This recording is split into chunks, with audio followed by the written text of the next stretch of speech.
What's going on, people? We are Tottenham TV, back here for another episode of Player Ratings as Tottenham won 6-2 at the Tottenham Hotspur Stadium against Leicester yesterday, and it was well, I was about to say a really good display, but it wasn't a great display. But we scored 6 goals and we won the game, so you got to take the positives. And for the last and for the last half an hour, it really was a positive performance. But the first hour wasn't great, let's be honest. But anyway, let's get into the player ratings. Let's start off with Hugo Lloris, 8 all round from us, and it was a really strong display. Countless amount of saves, 2 really massive saves. One in the first half, one in the second half.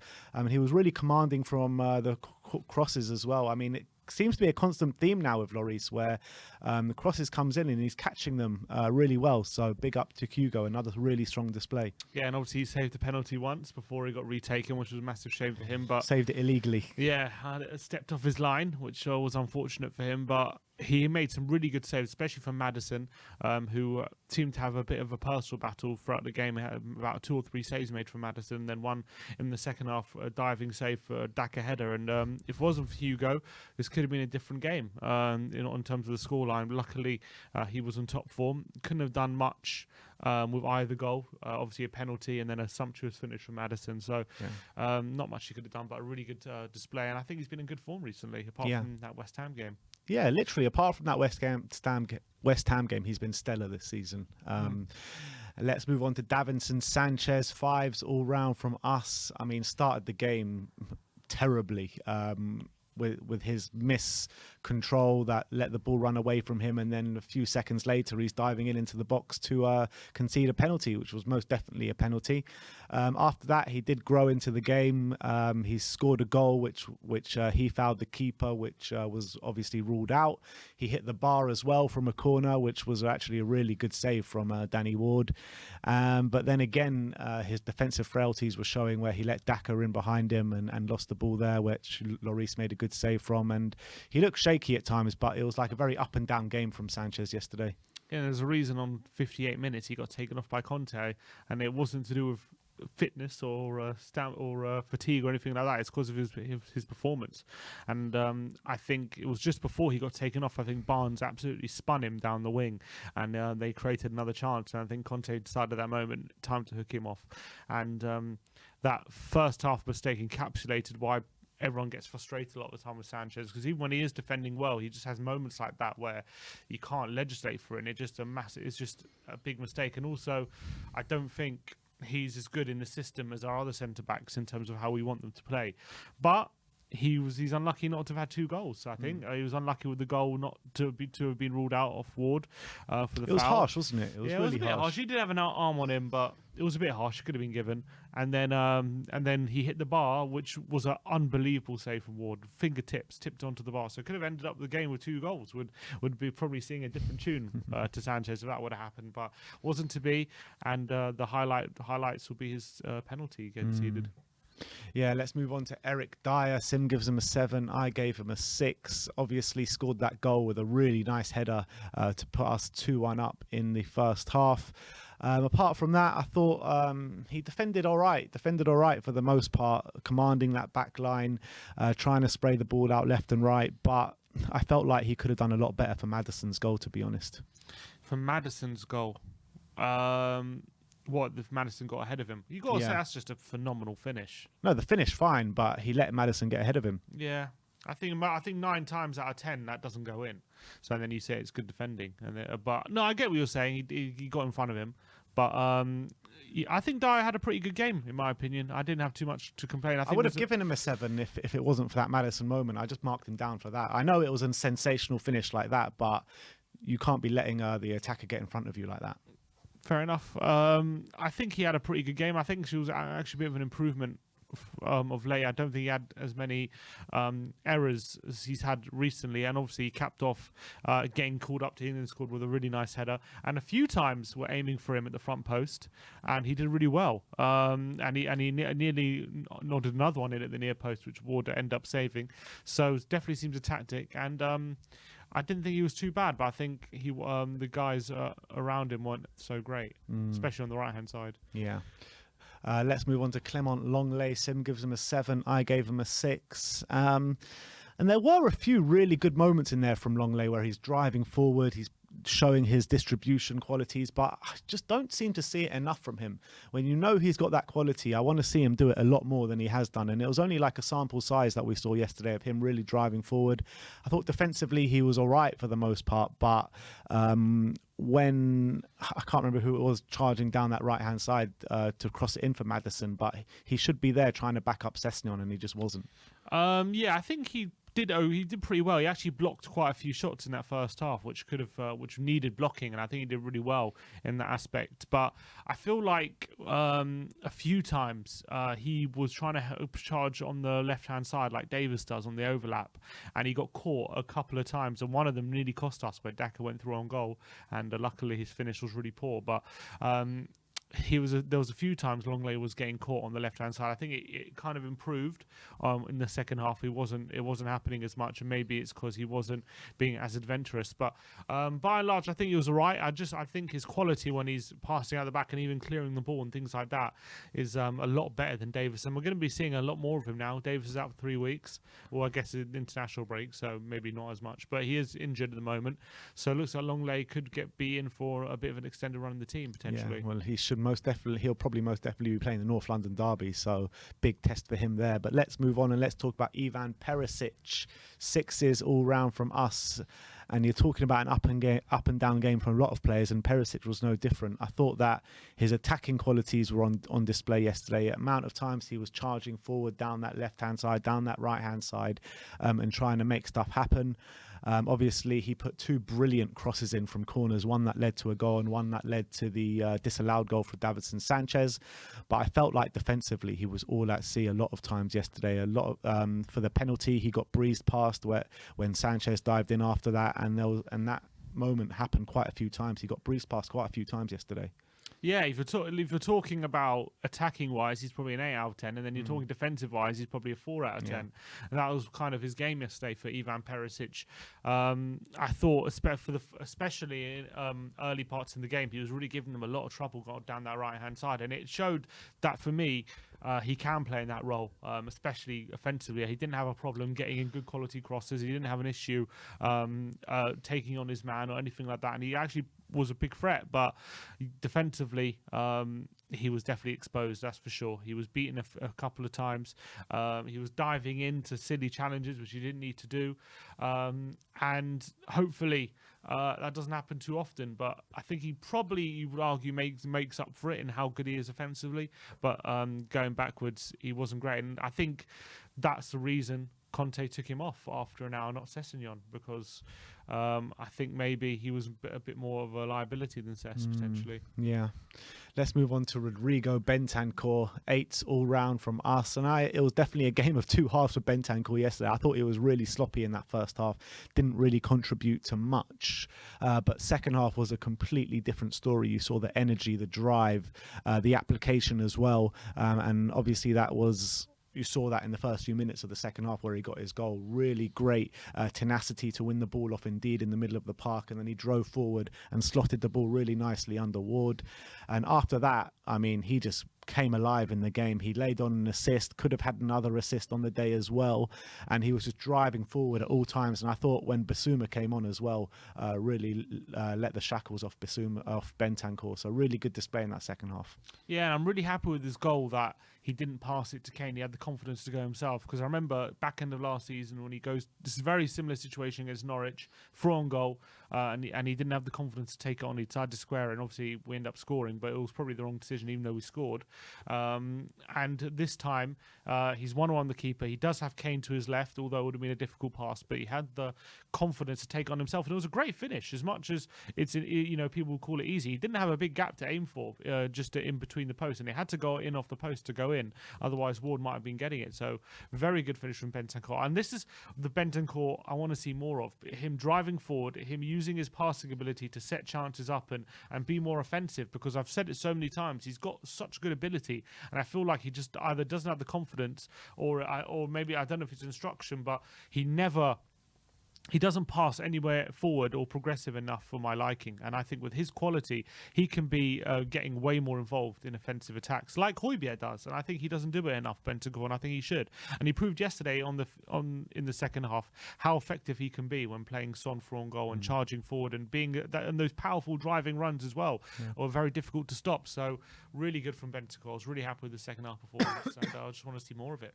Yeah, absolutely. Which moves us on to his partner, Pierre-Emile Hojbjerg. 7s all round from us. And again, I thought in the first half it wasn't a great display. His passing on show was pretty woeful at times, to be honest, in that first half. But second half, he definitely grew into the game as the game wore on. A really nice marauding run through the centre of the park to lay off Sonny for his goal, for one of his goals. And he was just providing really positively for the team in that second half, where going forward and putting out fires in the middle. So big up Pierre. Yeah, and he got a really nice assist for Son's goal, and it was well timed. And I think again, as Basuma came on, that unlocked him a bit more, and that was really good. And that allowed him more of a platform. I think when him and Bentancur had those three midfielders to deal with, it was a lot more difficult for them to press aggressively as they wanted. But once Basuma was there, all of a sudden we were like ball recovery machines in the centre there, and Hojbjerg was a massive part of that, and it's a big reason why we went on to annihilate them later in the game. Yeah, absolutely. Moving on to Ryan Sessegnon, 5s all round from us. I mean, I thought that he was getting up and down the pitch pretty well on that left-hand side. He was definitely better defensively than Perisic on the other side, but there were some poor defensive actions in there. I felt like he was caught sleeping at both ends of the pitch. One in the first half when Maddison scored his goal, one in the second half where they came close to scoring. But going forward, he got up the pitch well, but it was his decision making and quality in the final third which lets him down more times than it doesn't. Yeah, it wasn't a very good display, I thought, from Sessegnon. And even though Perisic was a liability defensively, potentially, Sessegnon wasn't providing what Perisic was going forward. So I thought it was a bit of a peculiar one to sacrifice Perisic ahead of Sessegnon. But he did it, and it ended up working in the end. But I thought Sessegnon was really poor. There was just some really weird lapses in concentration. One in the second half, which led to Daka nearly scoring. You can see the ball coming all the way, and I don't know if he takes his eye off it or what he does, but he kind of like sees the ball coming and then starts looking around, and then all of a sudden he loses the flight of the ball and he loses the player, and then he scored from it. And it was a really and when the ball lands, he's just like looking around for the ball. It's just like, what are you doing, mate? Like you say, you can see it all the way. There's no reason why he had to lose flight of the ball there. And I think a few times on the left-hand side, he didn't cover himself in any glory.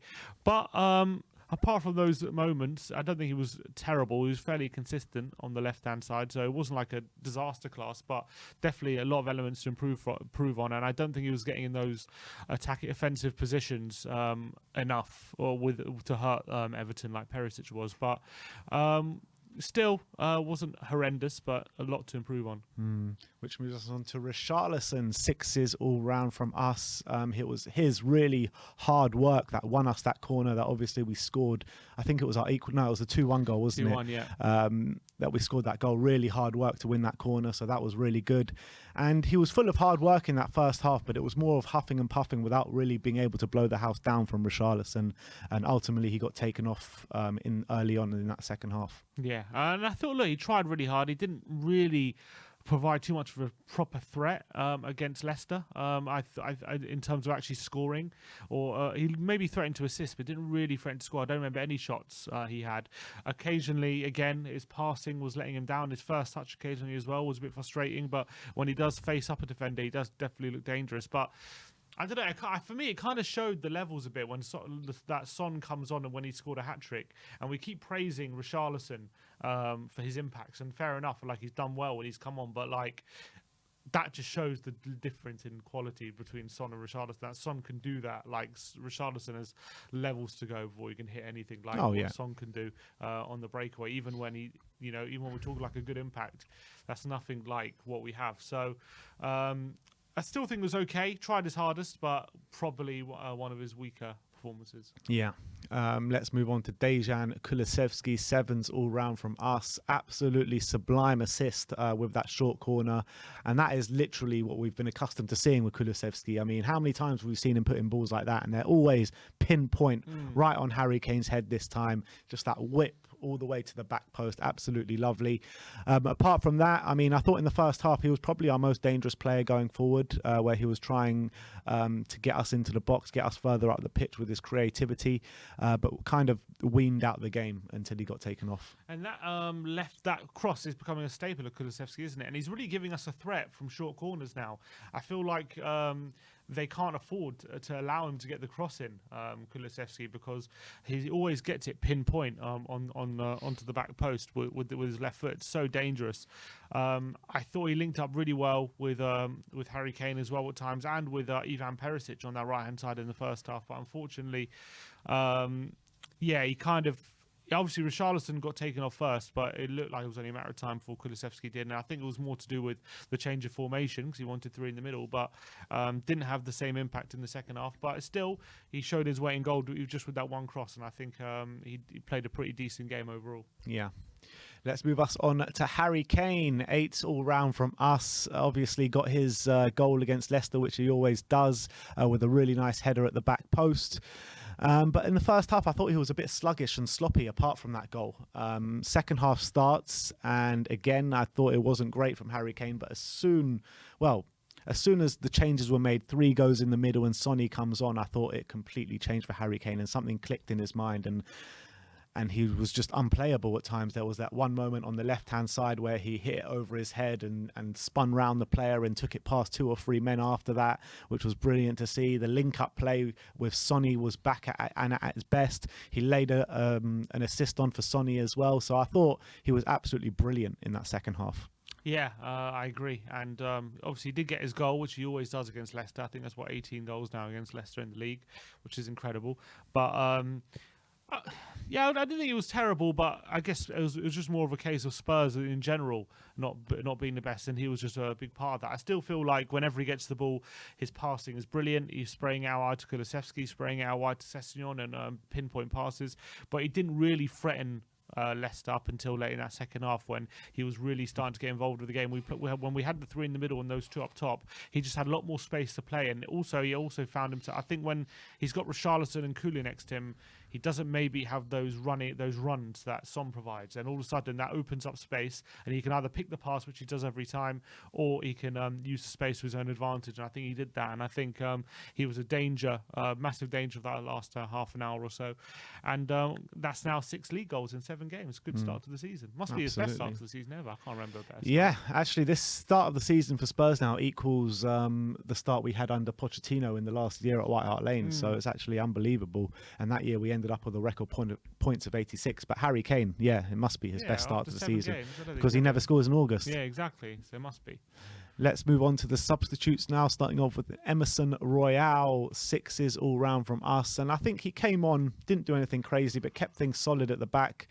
There was a few marauding runs forward, but apart from that, not too much to note. Yeah, I think he just stabilised us. I think we were getting caught too much on the wings, and when he came on, that kind of stopped a bit. And I think that from that point of view, it just added a bit of stability going forward. Didn't really offer anything, but didn't need to because we had the other 4 players just wreaking absolute havoc, and the midfield as well were getting involved. So I think he did his job, but nothing spectacular. Now let's move on to the man of the moment, Heung-min Son, and he gets a big fat 10 from us both. Comes on and scores a 13-minute hat-trick. Yeah. Unbelievable. First one, absolutely unbelievable finish into the near post, going over Danny Ward. Second one was right out the Sonny playbook, a curling effort into the far top corner, and the third one was deflection off Ward into the back of the net. Could have had another one as well where he fluffed his lines, but he was literally unplayable when he came on. The link-up play with Harry Kane was top-notch, and he was just an absolute thorn in their side. Hat-trick after coming on with half an hour to go. I mean, what more can you say? What a player. And he's back, by the way. He is back. Absolutely. He's absolutely back, and he was electric when he came on, and that is how you respond to being left on the bench, not by sulking or by being upset, coming on and proving exactly why you should be starting every week, and showing us the Son we know and love. And those finishes were absolutely astonishing. The second one, he does it in his sleep, that kind of finish. But that first finish, I don't know how he does it. He's got two Leicester defenders around him. It's such a difficult finish from there, and to bend it with dip like that over Danny Ward into the top of the net was simply sensational. And I'm so happy for him, because you could see how much it meant to him to get those goals and how relieved he was to finally be on the score sheet. I don't know if you saw those clips of his dad in the crowd, like cheering him on and stuff. It clearly meant a lot to him to finally break his duck, and how he did it as well just shows the quality he has. Not many players in the Premier League are capable of doing what Son did on Saturday night. It really is something to behold, and it must be one of the best substitute performances of all time, like that. I think only Ole Gunnar Solskjaer scoring 4 back in the 90s has beaten it. So absolutely phenomenal from him and Son. So happy to have him back on form. There's nothing like a happy Son who's on form. There's just nothing that can beat that. So brilliant just stuff. in time for the North London derby as well. Exactly. So let's hope he's in for another big season now. Yeah, absolutely. Let's move on to Cuti Romero. 6s all round from us. There are a couple of actions in there. There was a few times where he stepped in front of the attacker and won the ball quite well, quite aggressively. But apart from that, it was fairly quiet from Cuti Romero. Obviously, there was that moment at the back post where he completely missed an absolute open goal from about 3 yards out. Yeah. But it was offside, so it wouldn't have counted anyway. But look, it was nice to see Cuti, but nothing of note really. There was one challenge, I think it was at 5-2, where there looks like, I'm trying to remember who it was. I think it was Harvey Barnes was buried down a goal, and he somehow got from behind him and made a last-ditch challenge and did really well there. But there were a couple of moments where he still looked a bit off the pace. Maybe he was feeling his way into the game. But then, there is a reason why he was rested. He couldn't have been 100% because we know how much Conte values him. So I still don't think he's 100%. Hopefully, I don't know whether he's going to get minutes for Argentina or not over the international break. Hopefully, he comes back a lot fresher. You know he's going to get minutes there. Hopefully, I don't know if that'll help him or not. Maybe probably would, but hopefully he comes back to match fitness and a lot fresher, because just it has been a bit off recently. But his cameo, again, he was better than Sanchez, and it stabilised us. Let's move on to Antonio Conte. Sim gives him an 8. I gave him a 7. And look, I think first half, we all know Spurs have got an issue with first half displays at the moment, and Conte doesn't seem to be finding a way around that at the moment. Defence is looking not great, where we're conceding chances, and Hugo Lloris is becoming increasingly more important for us as the games go by. But it's that same thing where he changes things, tweaks things at half-time, tweaks things in the early parts of the second half, and things dramatically swing in our favour. And it was no different on the weekend. He made the changes, put 3 in midfield, brought Sonny back in, and the rest is history. And we absolutely battered them in the end yesterday. But the first hour was very tough to watch. It was tough to watch, but he got it right again in terms of changing it up. And how many times now has that happened this season where he notices problems and he makes changes, and then all of a sudden things swing in our favour? I think he's very good at reading games, in my opinion. And as much as people think he's stubborn and should do things earlier and things like that, I think he's proving how good he can be at reading games and reading situations and doing the right things, and he's done it so many times now this season. So for me, I think it was he managed the game really well. Obviously there were periods of the game where it was difficult for us, especially when Leicester were creating chances, but he managed to stem the tide. He managed to change things, and again, the second half we grew way more into the game, and once he made that change to the 3 in the middle, the game was completely in our control, where we blew them away. So fair play to Conte. We're going to international break 5 wins and 2 draws after 7 games. Not too much to complain about.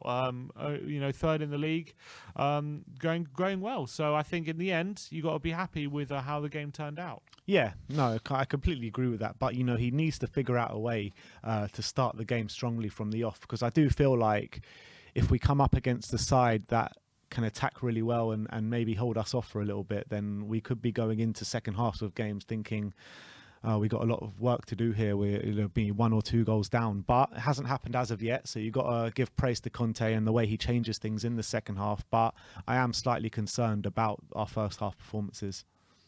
Fair enough. But there you have it. That is our player ratings for the 6-2 win against Leicester. Let me know your ratings in the comment section below, and let me know your comments on our ratings in the comment section below. Like, subscribe, and comment. And as always, come on, you Spurs.